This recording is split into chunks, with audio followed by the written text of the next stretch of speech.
another episode of the Endless Honeymoon Podcast. My name is Moshe Kasher. And I'm Natasha Leggero. We're married, we're comedians, and we've got a podcast. But you know that because you're here. I've been feeling pretty good, and then I realized it's because I hadn't been online for 2 days. Yeah, I walked outside, and I was like, what have you been up to? And you didn't have that like wide-eyed look in your eyes. And you were like, because we were apart for a couple hours. I was like, what have you been up to? And you looked all like soft and happy in the face. And you were like, I've been reading a book about Tennessee Williams. And I was like, yes. Well, you told me that, and I was like, oh, that's better. But then I had to log on today, and now I'm trying to keep up with all the tragedy happening. It is a tragic time in America. Yes, it is definitely that. I mean, I don't know. It's so silly. I didn't even know about what was happening in Minneapolis because I was offline for 2 days. It's so silly. Like, I feel simultaneously stupid and like it's pointless on a comedy podcast to comment on what's happening in Minneapolis. And also it feels like ridiculous and absurd not to.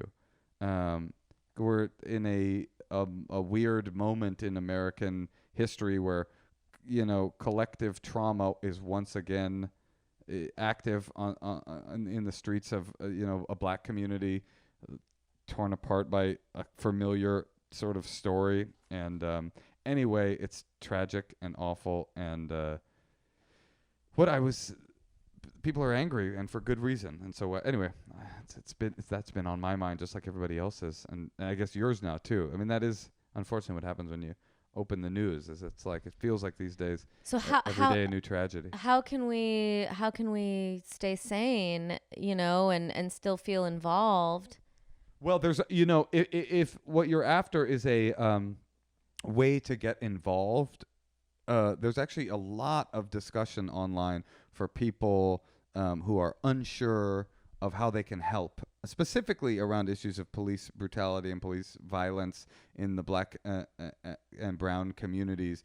There's that maybe in a weird way is a positive, is that more people that were sort of knew vaguely that this was an issue are now feeling it more acutely, that aren't as affected by it personally, and are starting to get involved or ask that question that you're asking. How do I get involved? So I mean, it's very easy to like look it up online. Like, literally you could look up what can I do to help. But there's something going around right now.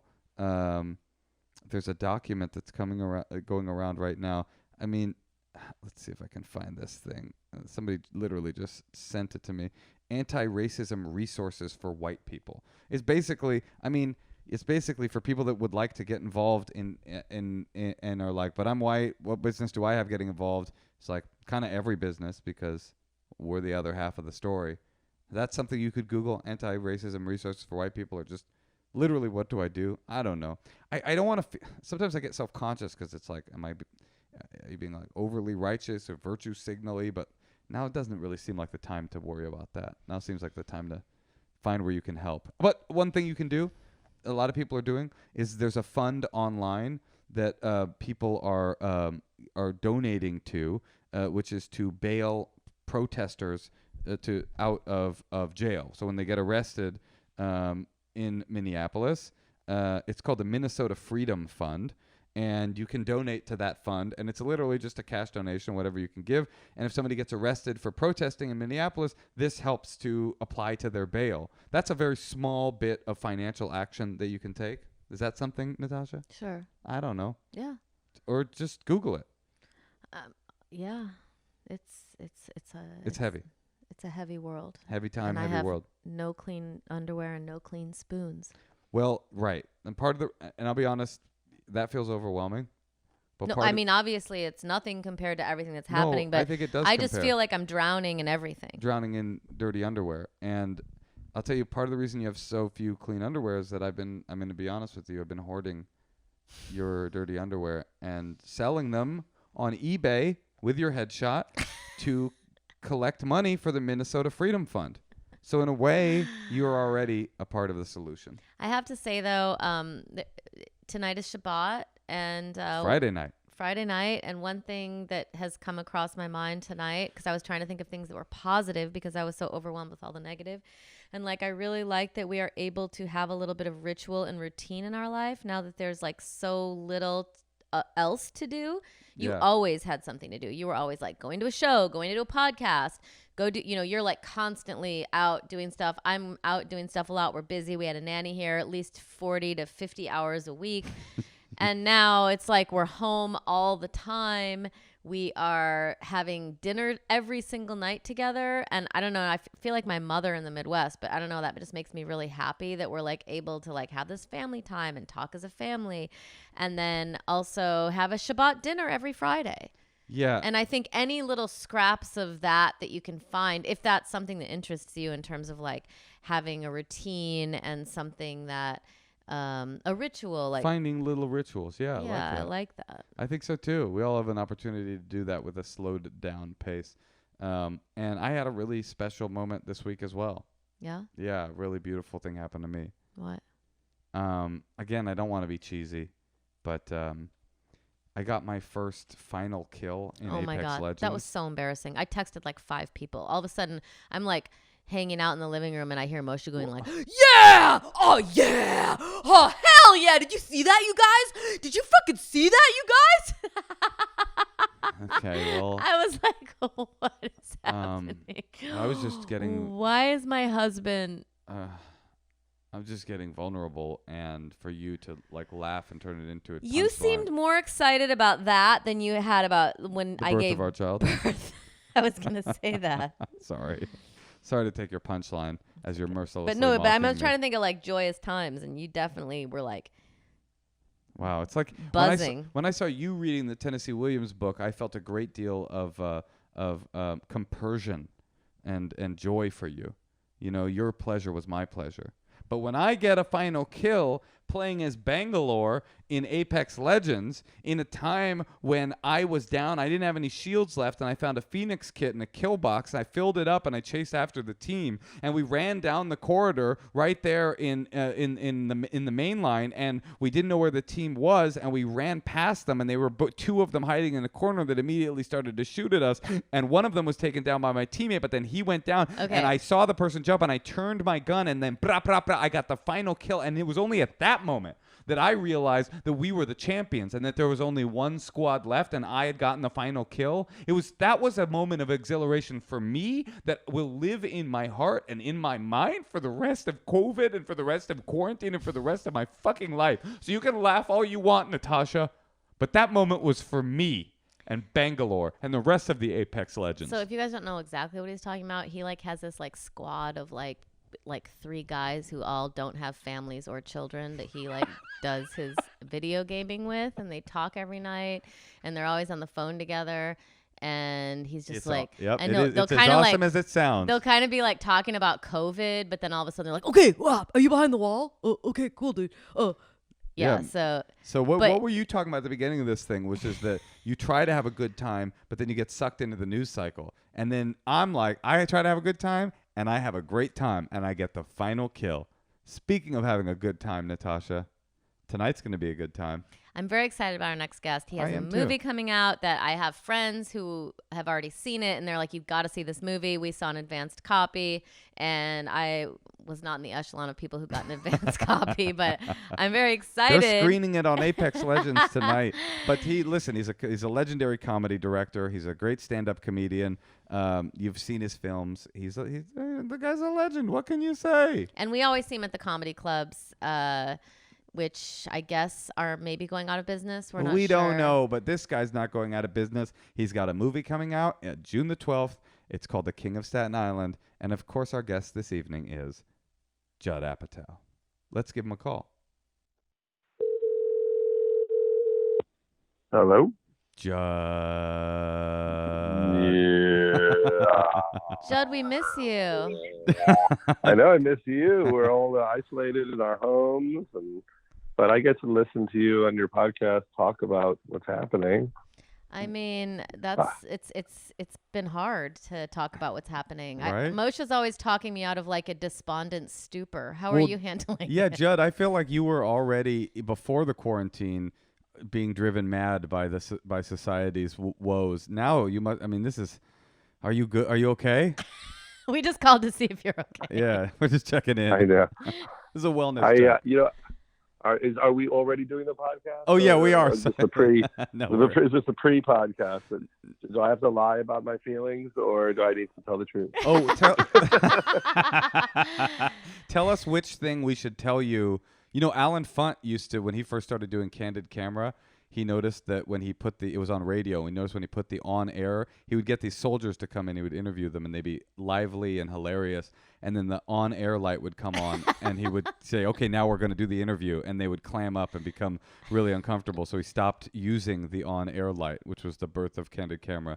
So what do we do, Judd? I feel like my entire stand-up career has been with the on air light on. That's not true. No, we're rolling. I've been taking very long walks. So for the first few weeks I flailed about, and then, my wife and I decided to have a very simple structure to the day, which was mornings for health, whatever you think that means, exercise, meditation, anything that makes you less crazy. Afternoons, try to do anything productive.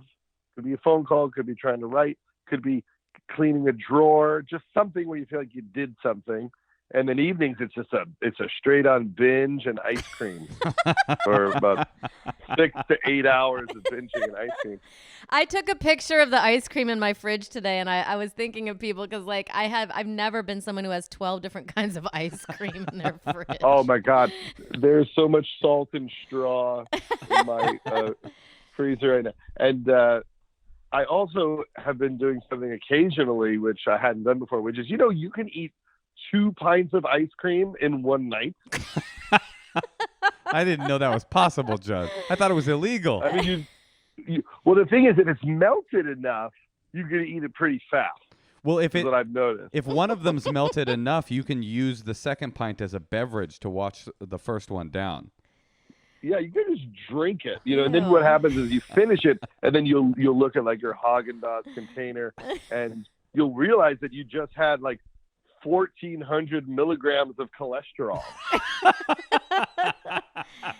Wait, so I like this idea. Health in the morning, productivity in the afternoon, and then nighttime, do whatever you want. I mean, our only issue is that we have a 2-year-old and no help. So I was actually thinking about asking you if you had any advice, because you seem like such a productive person, because Moshe and I, from switching off with the baby, we really only have like 3 hours 3 times a week to ourselves. Yeah, our schedule, Judd, is mornings, one of us takes the baby, one of us writes.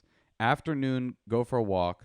Evening, dinner, and nighttime is for fucking. That's our binging. I didn't know that. Yeah. I don't know if you know this, Judd, but you can have sex with your wife 4 times in one evening in a quarantine. Moshe, please. Oh my gosh, that's the real definition of binge. That does not happen. No, it has never happened, Judd. I'll be honest. Well, I have a 22-year-old and basically an 18-year-old at this point, which is the equivalent of having 22-year-olds. Oh.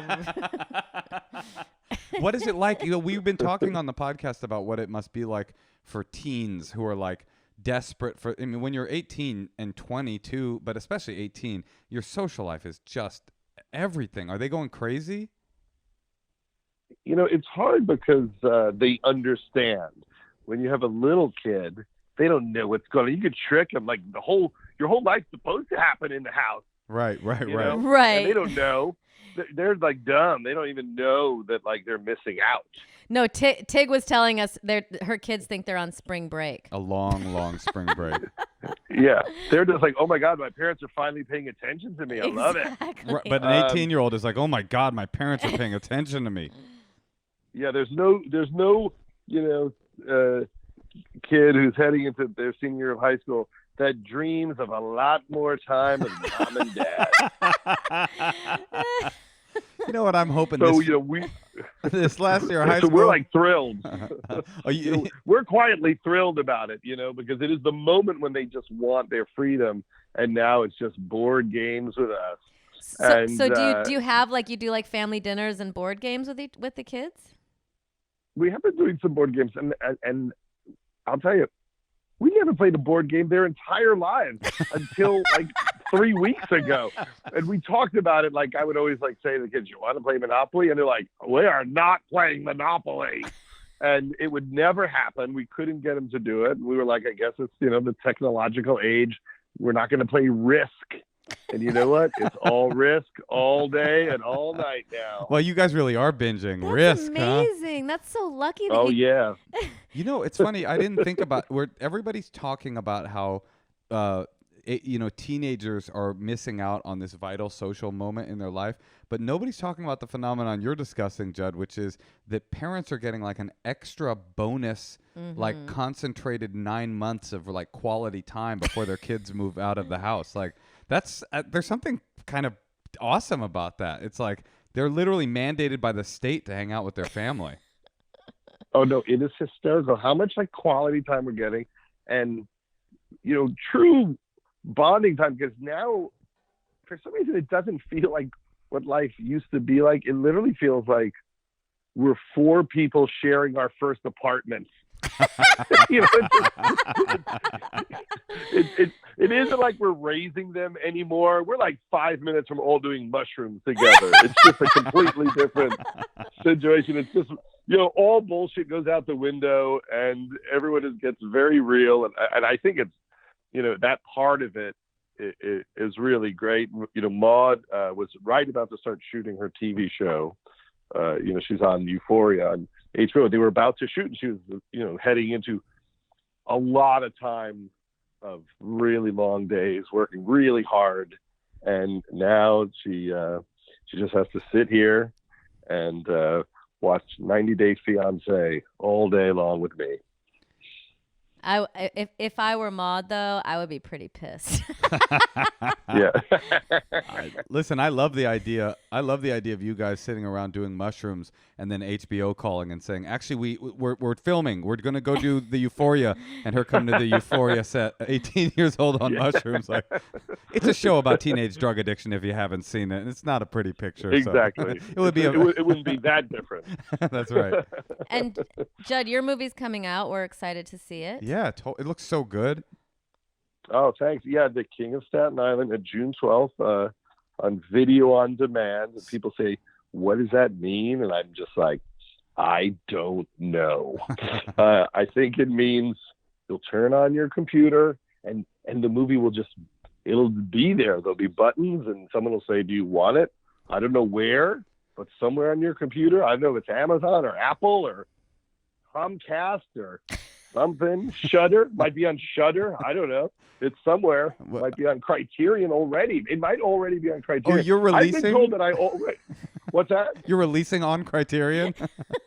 I'm already on Criterion. It's already beautiful. classic. And by the way, I've already been guaranteed that I won the Oscar. That's the weird part. Yeah, because everyone's like, you're pretty much the only movie this year. It's versus you and Scoob.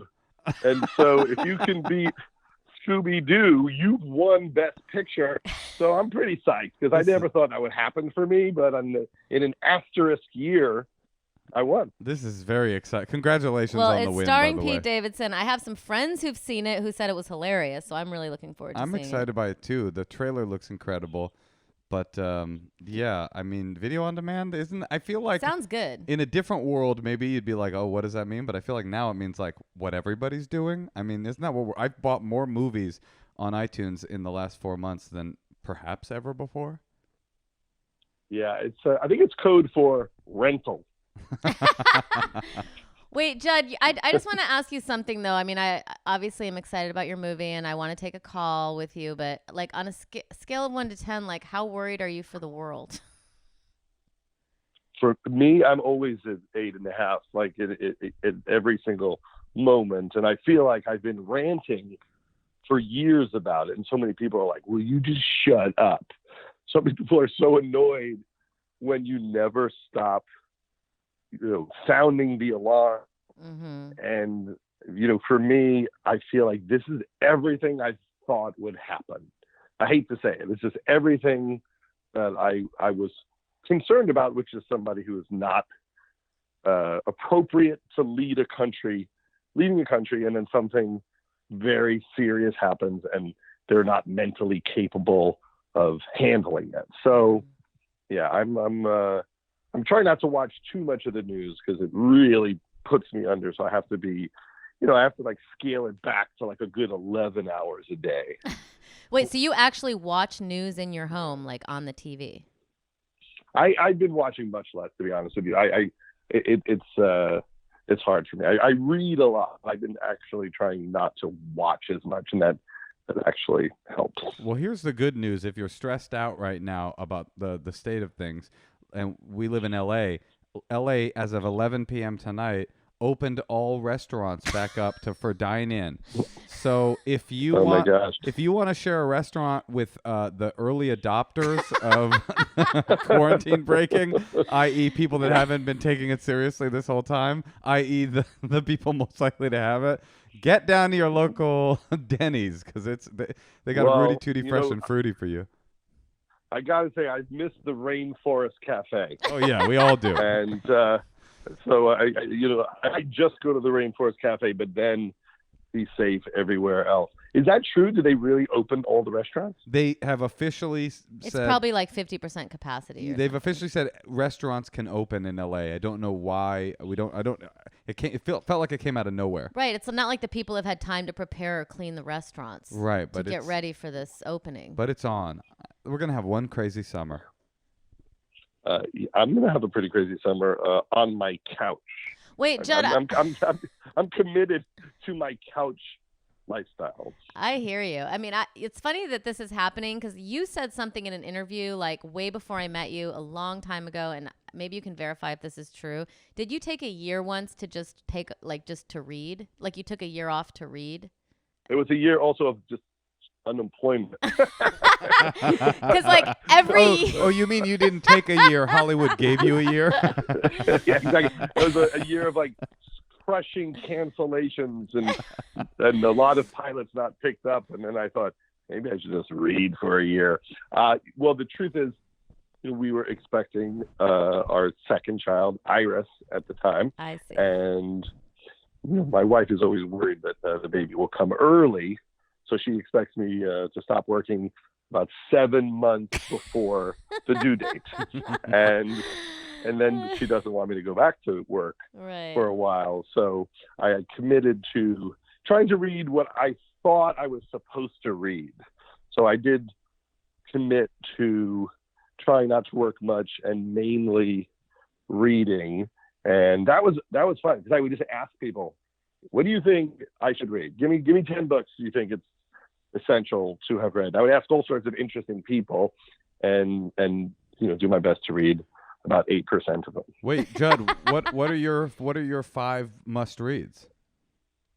My 5 must reads, I'll start with Dharma Bums, forget on the road. Okay. You got to go straight to Dharma Bums.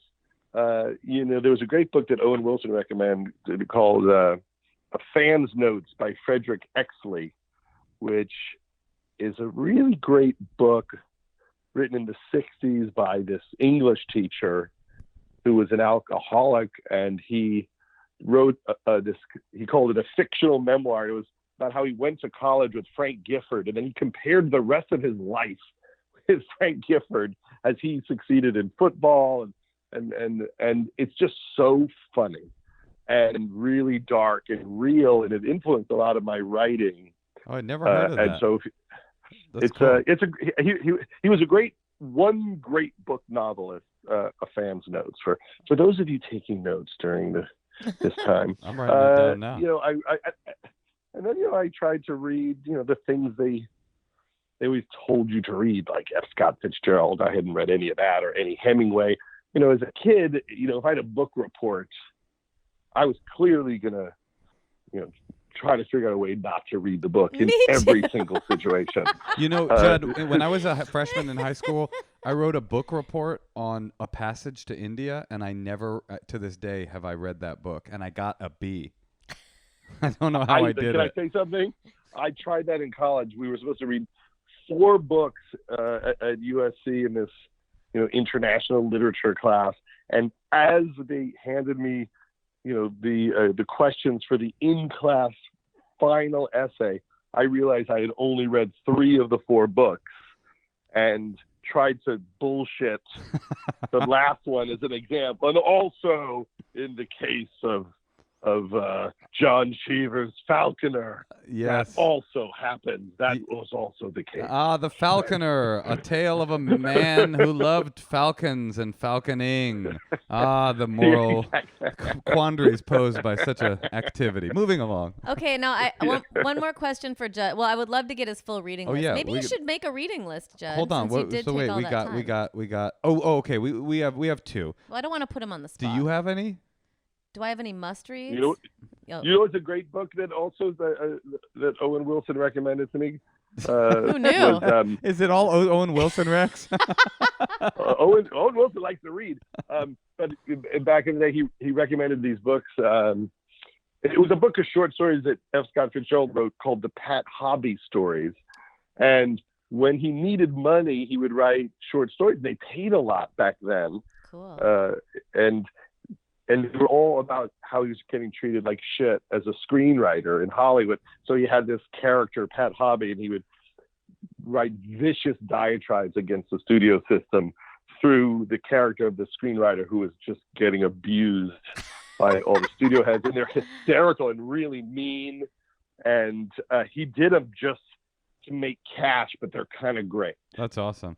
Owen Wilson once told me a story about Gene Hackman, that he was in a movie with Gene Hackman a long time ago, early in his career, and they were watching. Sure, yeah. They were watching the monitors, and there was an actress, I guess the lead in the film. I don't know who this woman was, and Gene Hackman. A lot of funny things Gene Hackman did, but he turned to Owen Wilson, and they weren't even friends, and he goes, "Not very good, is she?" Lucky she looks good, or something like that. Just an old Hollywood salt dog. Yeah, that's old school horrible. Yeah, that's right.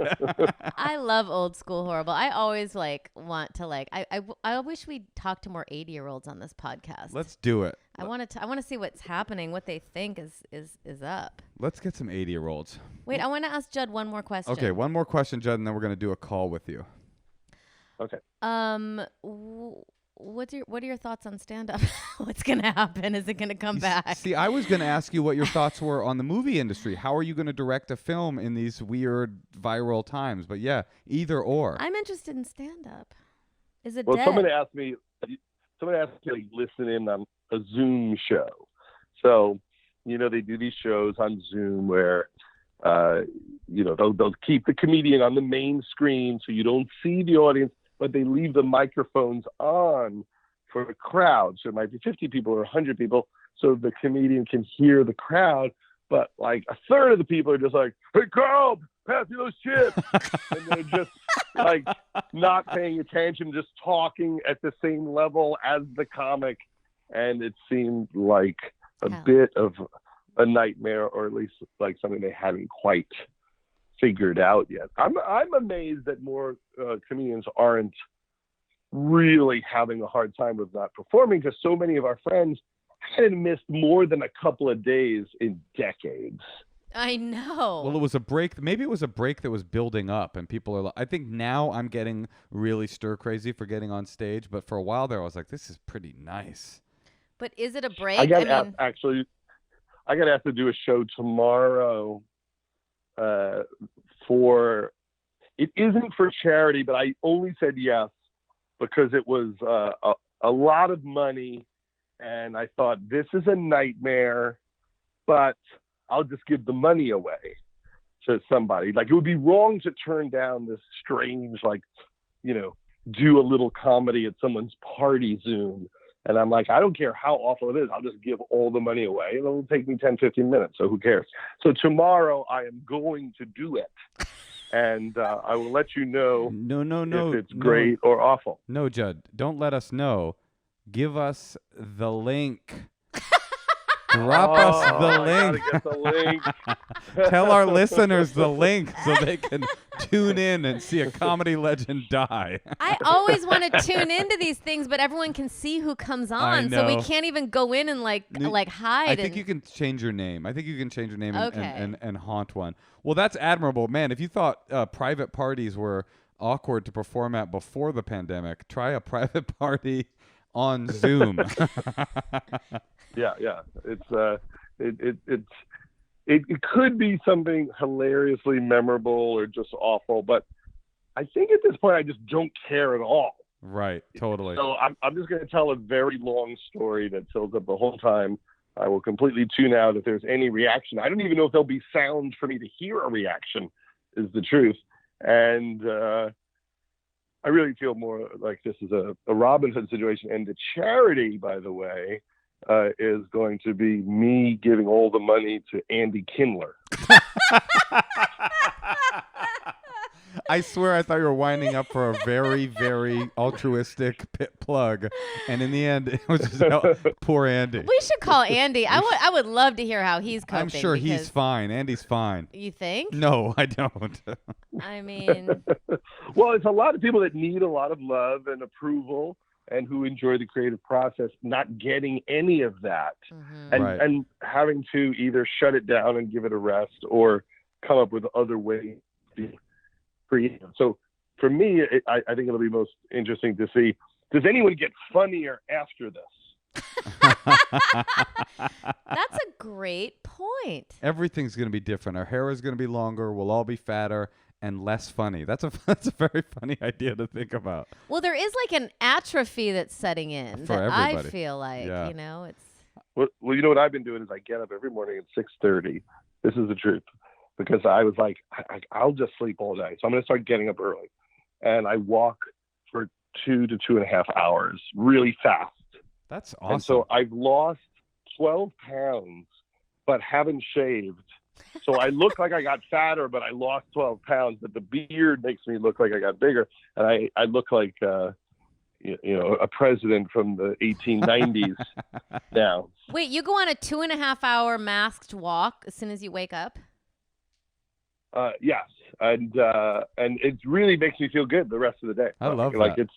It's a weird thing that I discovered that I enjoy doing, and every once in a while I'll bump into somebody, and then it's interesting when you walk and you see someone most of the time that person won't stop walking. Right. Yes. It's weird. It's like they don't stop to chat from a distance. Like they kind of go, "Hey man, how's it going? You good? All right, good." And they just keep walking and they don't stop. And I stop and they still don't stop. Well, it's weird because these masks are covering up so much of our face too. It's like even when you pass a stranger, you don't really smile anymore. And now like my kids too, and they're talking about in preschool, all the teachers are going to be wearing masks. And it's like there's certain social cues that are just going to be kind of like side swiped now because. And you know what's weird when you wear a mask? You feel like you're wearing sunglasses. So right. like you'll see a lot of guys like looking at women's breasts as if they can't be seen. It's like that's not the right cover, buddy. That's the thing that covers up when you're doing the pussy eating face at a woman when she walks by. Well, we wanted to maybe take a call with you, and people call in and ask for advice, and they would love it if you were on the phone. Yeah, we're gonna do one. Here we go. We're gonna do one, and at the end of it, let's give you a code word. You can say Staten Island if you want to do another one, but if you don't, okay. you say Queens. Okay, you just somehow slip that in. Okay, so let's excellent. Let's call Aviona in San Diego. All right.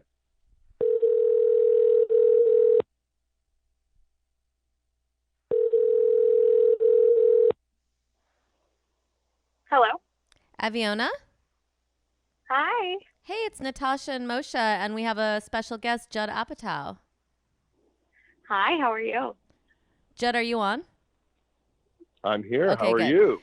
Avonia. I'm good. Am I saying your name right? Aviana. Aviana. So what's going? That was the worst way you could say it. Natasha. I get it all the time. It's fine. So tell us what's going on in your world. How can we help? Yeah, why'd you contact us? So basically, I guess I just wanted some advice on how to deal with my mom. It's kind of been something that's gone on my whole life, but I guess I just want to put a stop to the cycle. We are very close, but we argue a lot. And as I've gotten older, like our views on things have gotten progressively more different. And so just lately it's been with COVID and politics, it's like we just go at it and it ends in a screaming match. And I'm opinionated and so is she. And so I don't know how to maintain like a healthy relationship, without arguing, because a lot of what we talk about is current events and COVID and politics. Let me guess. She's a CDC cuck and you're a COVID truther? No, she's a COVID truther. No, I know. Usually people don't call the advice hotline and go, the thing is, I know that the virus is fake, but my mom, she just keeps putting that mask on. So did your mom watch the documentary Plandemic or something, or what's her deal? Or is she just in love with Trump? She is in love with Trump. She might have watched Plandemic. I'm not sure. But she, thinks like Bill Gates is like the Antichrist, like, or something.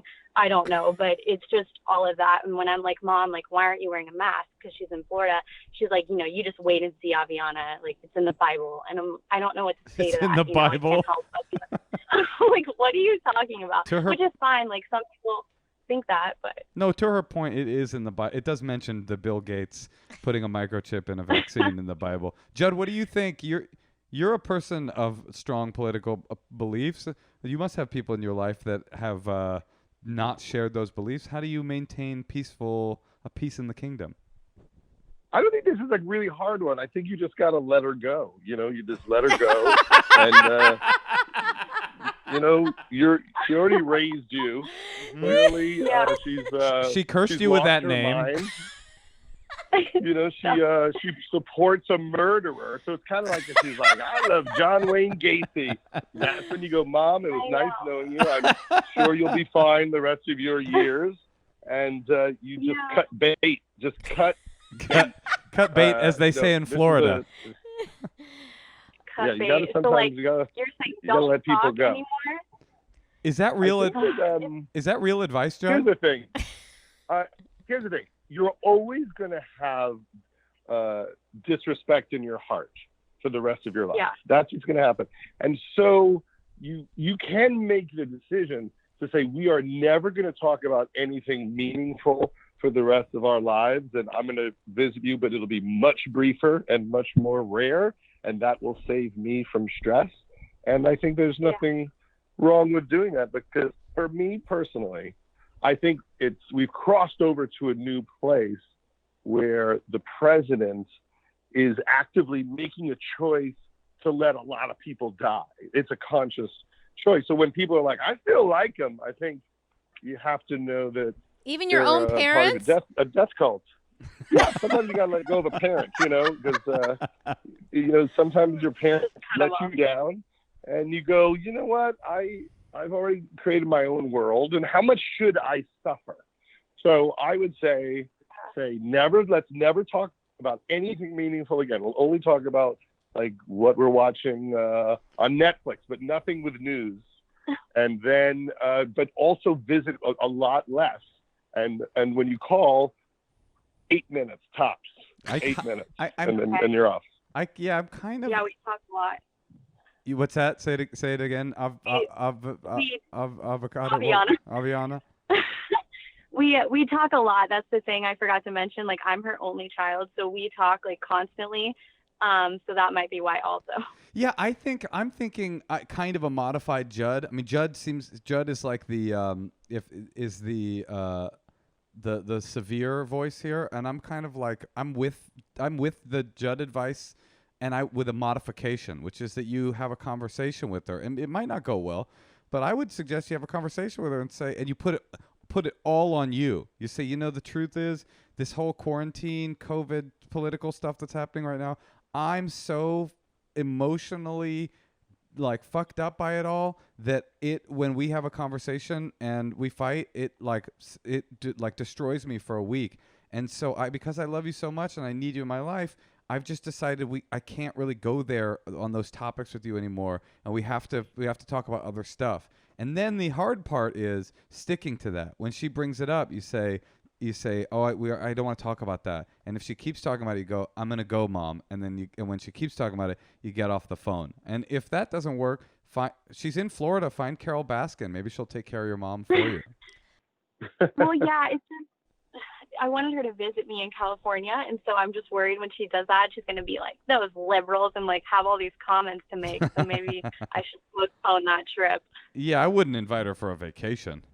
But I also think, like, you know, to really be behind Trump, like, I don't think it's like being behind like George Bush in the 90s. Like, it feels like Trump is like actively trying to bait people and start race wars. And I don't know. I just, do I sound like a liberal idiot? No, I don't disagree. I just think I just feel like he's dangerous, and but so it's it's her like mom. It's her mom. She's not gonna let go of her mom. Her name is Aviona. Obviously, she named her that so that she could keep ties because Aviona wouldn't be able to make any friends with that name. Like they're close, is my point. And you're not gonna. Well, what topic is it fun to talk about with her? Is there a topic that you enjoy talking about with her? Well, I don't know. It's just more of like what you're used to talking about with someone. I wouldn't say I really enjoy. It's just more of like something you do to keep up with your parent, you know? Wait, so when you say you're close, go ahead, Judd. We're close, like we just talk frequently. There's also another way to go about it. And you just say this. Agree with me on everything or you're alone. Okay. I love that. This be like real serious. Like, I'm going to send you a clear memo with all my opinions and the proof that backs them up. Then you call me and you say you agree, and then we're going to have the best time for the rest of your days. But if you do not sign it legally, then you are alone, and I will send you the app for Tinder. What do you think, Natasha? Well, it's hard because it is her mom, but like, I don't know. I keep thinking of the advice my therapist said, which is if two people don't share reality, I've said this on the podcast before, but if you don't share reality, it's pointless arguing with them because your reality is different than her reality. So it's like, you're just going to get into a screaming match. There's no, like my mom disagreed with me about something political once. And I kind of like explained to her, I was like, look at, these are talking points from the right wing that you heard. And she was like, oh, because she's not, she's a liberal person, but she was very convinced that the people who were kneeling were like disgracing the nation. Oh, like Colin Kaepernick. Yes. Style. And right. I sent her like 3 different articles and kind of explained it. And I think she understood it and was like, yeah, you're right. But it's like, if your mom's not going to do that, then why ever enter a conversation? My question is like, why, Aviona, why are you having these conversations? She's not getting to you. You're not getting to her. She's not enjoying it. You're not enjoying it. So what is the purpose of having these conversations? Like, it would be better to have the one awkward conversation where you tell her with firmness, we're never talking about this again, and then stick to it, than have 300 unpleasant conversations for the rest of your relationship. That is so let it be said. Okay. Thank you, guys. And I'm sorry you weren't born with cooler parents and maybe in Paris even. Can I give one That's last okay. piece of advice that Yes. I heard? Yes. Here's one last piece of advice that I read in the book once. It said, with people generally, you should look past their personality to their soul. Love that. That's nice. How's your mother's soul? Is it any good? That's good. That's the thing. It's good. So that's why I'll stick around. Yeah, and my final parting bit of advice is that I won't tell you where he lives, but Judd lives in the LA area, and between the hours of 6:30 a.m. and 8:30 a.m., he's walking the street. So if you need a parental figure, just go walk around and see if you can bump into him. He'll stop. He'll talk to you. He will. Okay. I'll drive to LA. Thank you. Good luck. Okay, Aviana, thanks. Bye. One thing I will say is it feels like all Republican people have Republican parents. Or All most of the Republican Republican people I've met who are younger, they always have. Oh, as opposed to a young Republican with liberal parents. Although Stephen Miller would be the Maybe. exception to that rule. The neo Republican has liberal parents and is rebelling against it. Man, that's hard, Judd. In a way, I kind of thought you were right. In a way, I'm kind of like, this seems hopeless. But you know what? You love your parents. It's sad. It's sad because I think, there's a form of conservatism which you could understand and disagree with. Oh, you think taxes should be lower. Oh, you think there should be less government. maybe you're deeply religious and you're against abortion, and so you could see why someone holds those beliefs and respect them and just go, we disagree on some of these things. But once Trump is in the place of, I know masks save people's lives, but I will never wear them even when I'm personally around the elderly. We're in a new place. Every Republican should say, I still have my beliefs, but this person is dangerous and crazy. And that's a whole different thing. You don't have to support this man who's in over his head and clearly demented in some way. That's different than, having a different philosophy about, governance. Right. Yeah, well, I've been thinking a lot about that lately, is that regardless of your political leanings, we are drifting into alternate realities within the same universe. Like we're starting to slowly no longer believe in the same fundamental worldviews, and so the truth has stopped mattering in a way. All that matters is what people are believing, and that is it's made the world a very scary place to be. Cool. I understand that, but at the same time, I don't think there is a debate about whether or not if everyone wore masks, it would save lives. Oh, there's a debate, Judd. I've gotten into personal fights this week about it. So, yeah, there's a debate. Judd. That's true. Not believing in science is also, a tough one. I hear you. My mom lives in Illinois in a small town called Rockford, and this doctor she's going to won't wear a mask, and everyone else at the hospital is wearing a mask, and she's felt really uncomfortable. So finally she called the doctor's office and asked to talk to him. He called her back, whatever. They finally talked, and she's like, why aren't you wearing a mask? And he's like, I'm not going to get it.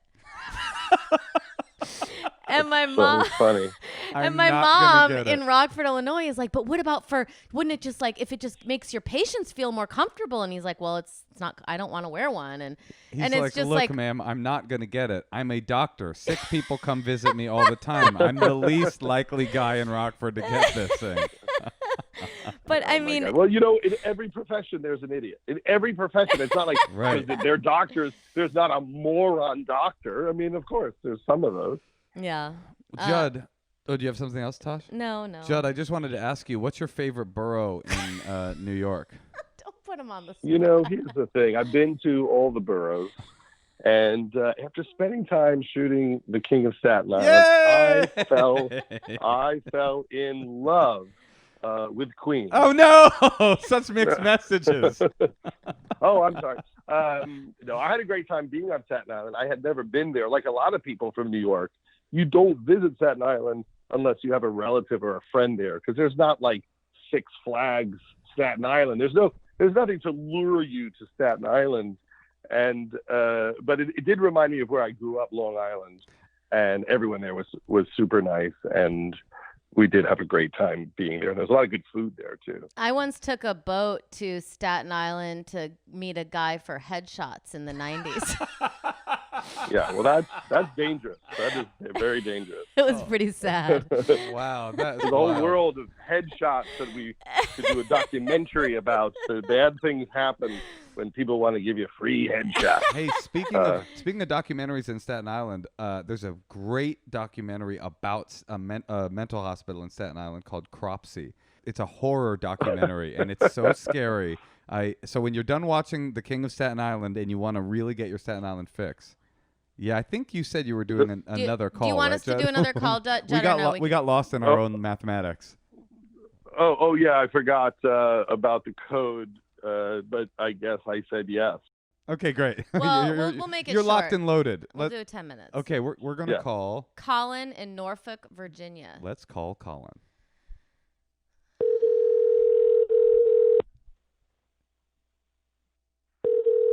If my parents were Trump supporters, I would love that. I would love an excuse to never have to talk to people. Hello? Hey, Colin. Hey, what's up? Hey, what's up? This Natasha? No, this is Natasha. No, it's Natasha and Moshe, and we have a special guest, Judd Apatow, also on the phone. What? Colin, you're cool, nice man. to meet all of you. How many dabs have you fucking fired up tonight, brother Colin? Definitely not mine, man. He's not around. No dabs. Oh no! Oh no! Wait, what? I was talking about weed. You had to bring up your dead dad. Dad? Oh, quite a bit actually. It's late here. It's like 1 o'clock. So yeah. Okay. All right. What's up, man? Why'd you Judd? You're there, right? I am there. I was just thinking that for me, if I'm like smoking an enormous amount of pot, which happens very rarely, almost never, I sleep very badly, and then the day is wasted until about 3 o'clock the next day. Well, you're not the pro that Colin is, you know? Or me. Yeah. No, man. So, Colin, why'd you contact us? Tell us what's up. Tell us about your life. Why'd you contact us? So COVID happened, and for whatever reason, I don't know if it was that or a culmination of things, but I decided it was a good time to just end my engagement. I got engaged this past summer, and I was just, I don't know. She did kind of have a fake COVID scare that definitely got to me, you know. Wait, you thought she had it, so you broke you off left the her? engagement? No. Opposite. She thought she had it, so we all stayed home for a handful of weeks, and the test came back, and she didn't have it. And so you got She's a bit of a drama queen. you got but, you got annoyed with her for thinking she had COVID, and so you ended your engagement with her. Kind of. Well, I mean, a lot of reasons. I would say financial abuse had a lot to do with it, but Oh, good way to bury the lead, But Colin. yeah, well, you know. What kind of What financial? does financial abuse mean? Yeah, what does that mean? You know, just kind of. We've been together since high school. We've been together a long time. So I've always been a carpenter. I've always held down a solid job, solid career, and she had not always succeeded with that. So you know, when problems happen, when the car needs to get fixed and bills got to get paid, you know. Oh, I'm the guy. Oh, it was Colin. You know, so you were feeling a little taken advantage of. To be fair, she had COVID. She couldn't work at that time, but. No. So what? How can we help you? Okay, I'm sorry that happened to you. What can we help you with? Well, I mean, so because I've been in, you know, with the same person for so long, I'm definitely in that 8 years. We had a couple of times where we were apart for extended periods and saw other people, but I struggle with just not. I fall in love easily, I guess. I just kind of go head over heels a little too quickly, and I kind of want to focus on not doing that. And you used to have the opposite problem, didn't you, Moshe? Didn't you used to like? Oh yeah, I never loved a woman. I never have, never would. You know, still to this day, actually. So Colin. what's the secret? What do you do? What is the secret to what? To not falling in love with a woman when you first start dating them? Yeah, or just in general. I don't know. What's the secret in general? Staying grounded. I don't know. Well, okay, look, you're a comedian, right? So you understand like being an artist or having a passion and following that, and a lot of comedians have these stories of this like, or you know, relationship early on in their career that kind of holds them back, and then you finally get past it and things start like moving forward in your life. So I want to do that. Oh, but okay. I'm afraid that a pretty face will come along and I'll think everything's all hunky dory again. Got it. Until it's not. I think I understand what you're saying. I mean, it sounds like you need to know what you want in a woman, and use this girl because you were engaged to her, so you were pretty close to spending your way more time with her. Maybe you should think about what is it about her that you did not like and that really triggered you to break up with her, and just try to really figure those things out so you don't attract that again. And if a girl has that, maybe don't take it seriously. Juddy, what are you picking up here? I think Colin needs to fall in love with Colin. I totally agree. I'm with you. Yeah. You know, I think you Yeah. need to take some time to learn who you are. I think you need to Maybe read for a year. Yeah, exactly. Maybe read for a year. Maybe a lot of. Do you know Owen Wilson? Some psychology? Yeah. Maybe read some psychology. Learn who you are. Learn to meditate. Maybe get the Calm app. Get the Calm app. You know, learn to meditate. Learn to, learn about your center, how to hold it, and then you might not feel the need to leap to get somebody else's approval, and you could see people more clearly and know what you actually want. Because if you dated the same person since high school, you probably haven't really had a chance to meet enough people to figure out what works for you. And so, you can tell everybody you go out with, like, I'm not looking for a relationship, and then, go on multiple dates with different people, but just be super clear, I'm not in that phase right now. And then see what occurs to you about that. There's a great book. I'm going to recommend a book. Can I recommend a book? You can recommend one only. One only. One book. Well, as long as it comes on audio, do you think that's the thing? Not only, Colin, is it on audio, but it is on YouTube, and you can listen to it for free. And it is called The Untethered Soul by Michael Singer. And it's just great. I don't know about you guys, but I like the whole, like, Eckhart Tolle power of Me now too. type of theory. And I thought this book was very, very helpful. And I'm not even joking. And I think if you listen to it and paid attention to it, it would help you. Can I explain the theory to you briefly? Sure. Yeah. I'm interested. Okay. Wait, hold on, Colin. Hold on. I'm the host here. Sure, Judd. Go ahead. The theory of the book is that, like, you'll have some sort of issue in your life, and then instead of solving the issue, you'll spend the rest of your life adjusting everything you do to not triggered on that issue. Oh, yes. And so that's why you need to spend some time to figure out what those things are. And anyway, it's a really good book. It's helped me a lot. I haven't left the house in several months, so clearly. But by the way, Colin, you should be really proud of yourself, because a lot of people don't have the guts to break up with someone, and it's like you guys were about to get married, and you could have, like, actually done it. So you should be unhappy. So just the fact that you were aware enough to, like, even though it was very hard, I'm sure, to, like, during COVID break up with a fiance, you did it, and that's big. And I don't know, I just think that's, like, I look up to people who are able to make those kind of decisions, because it's so hard to hurt someone's feelings. Totally true. And it goes to what Judd was saying, like, if you guys had gotten married, then that too would have been just you being propelled by some fundamental wound that you weren't willing to turn around and jump into to heal. And I think, like, on that note of getting to know and love Colin, like, and find, I know it's corny, but it's true. The reason things become corny is because people say them so much that they become true. They say them so much because they're true, and then they start to sound like cliches.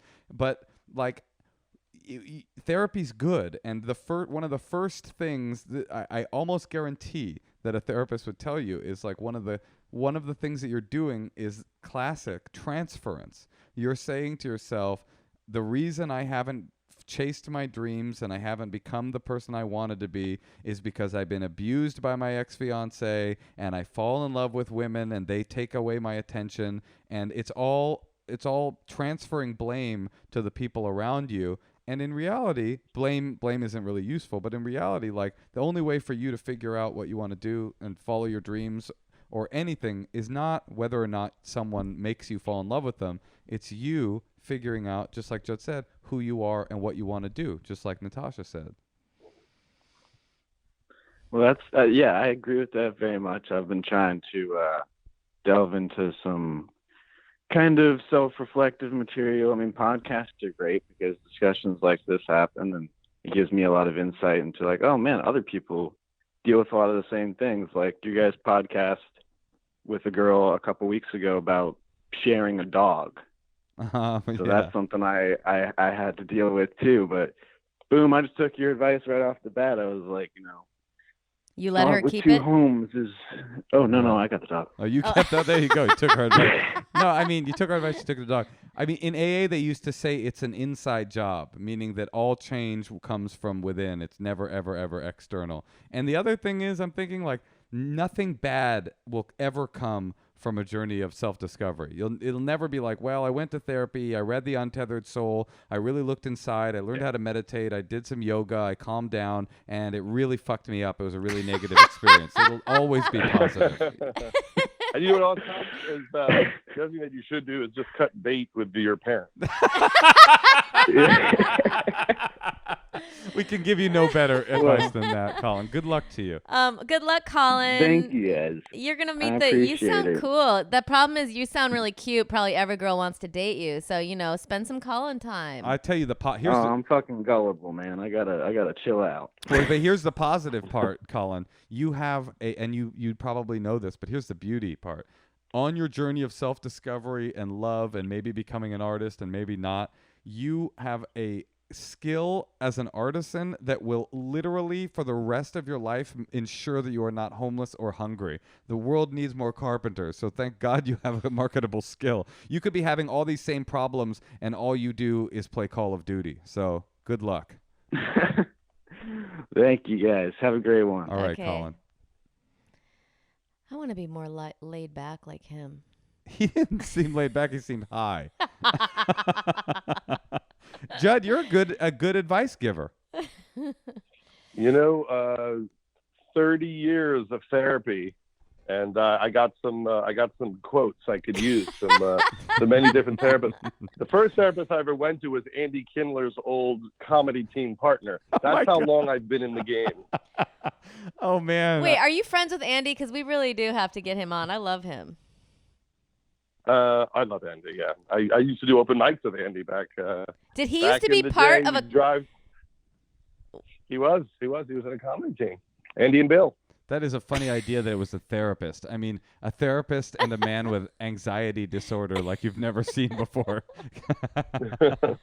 Andy Kindler would be fun to have on. Yeah, Judd, what you were saying about that, the concept in The Untethered Soul, the more I think about people, the more I think that that's kind of all there is.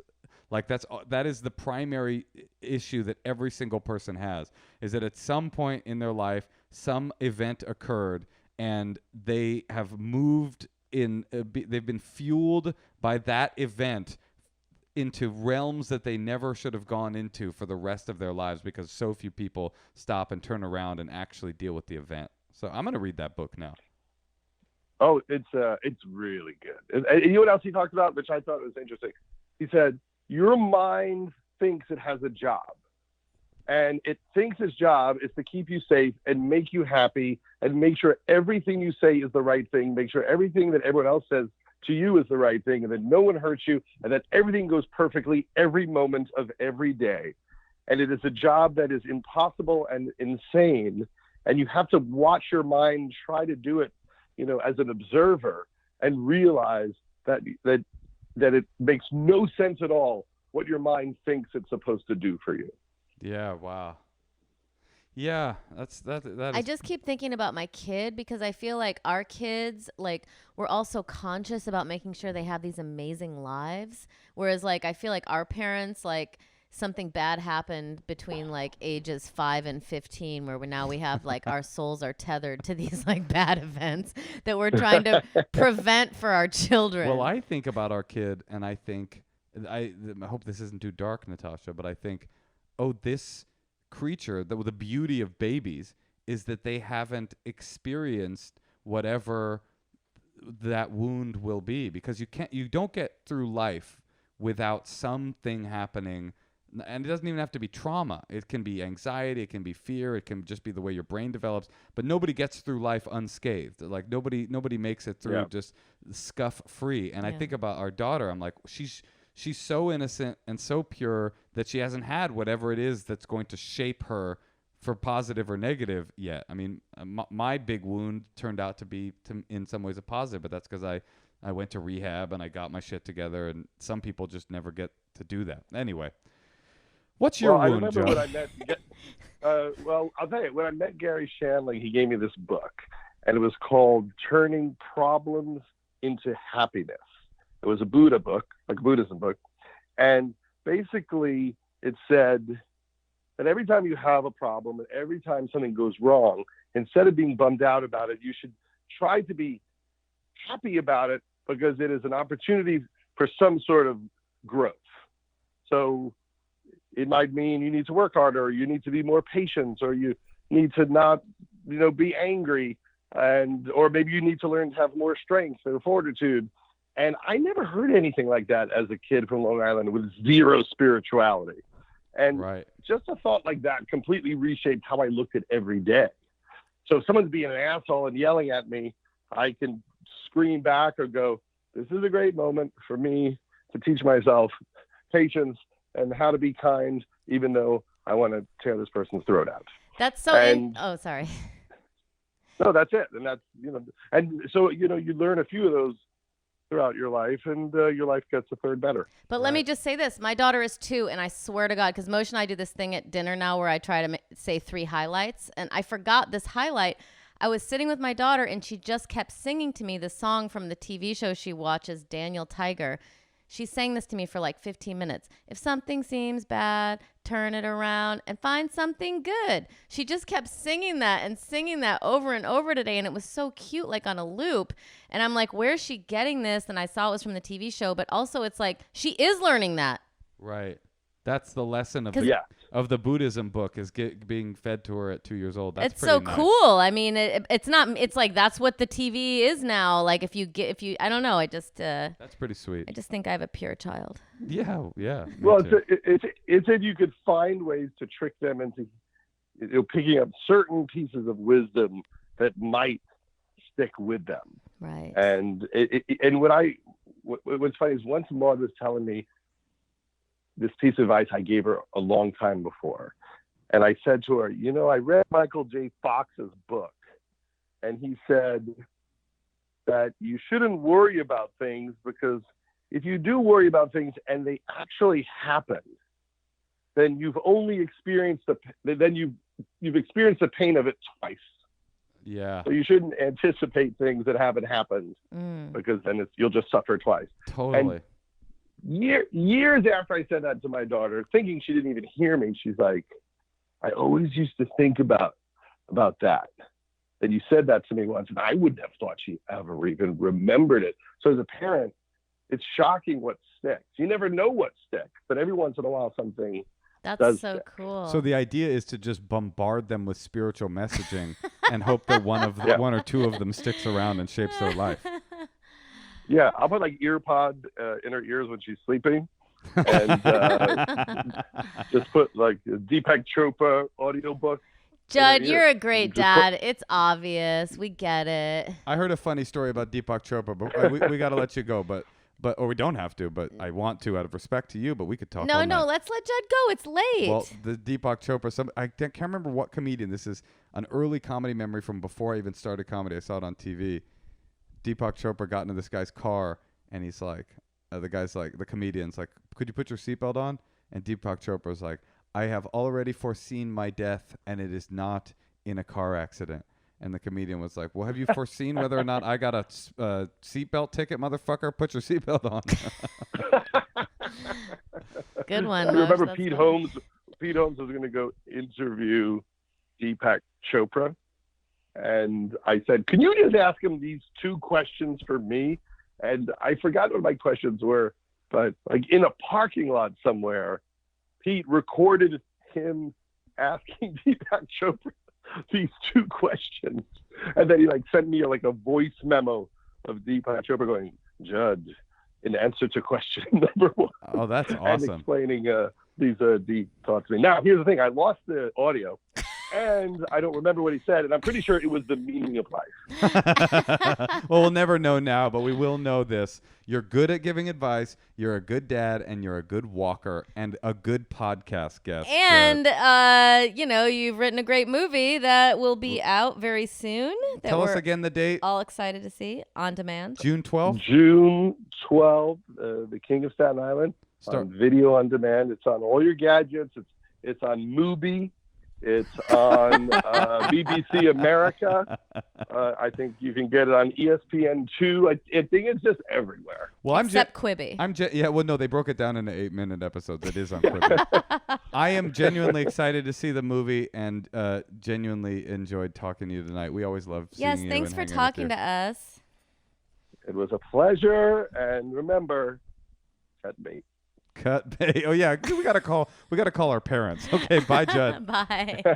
All right, take care, guys. See Okay, ya. thanks again. Yeah. If That was something great. seems bad, turn it around and find something good. You know, when you were singing that song, It was so cute. She was singing that to me all day today. it's a powerful spiritual message. And I guess what Judd was saying was like, you hope that it's not just a little kid regurgitating a song. Right. Does that she it even actually know what does she's go saying? into her head. But you know what? He's right. After a while, they build up and, you know, and oh, by the way, trauma, some people have less of it than others. And our job as parents, I think, is to Try to keep the minimize. trauma away. Keep the trauma away, because life is going to have its way with you regardless, but it doesn't have to have its way with you in a very bad way. And when you were singing that song, that made me so happy, and I just realized something. What? I Judd you. Wait, I love you. I love you too.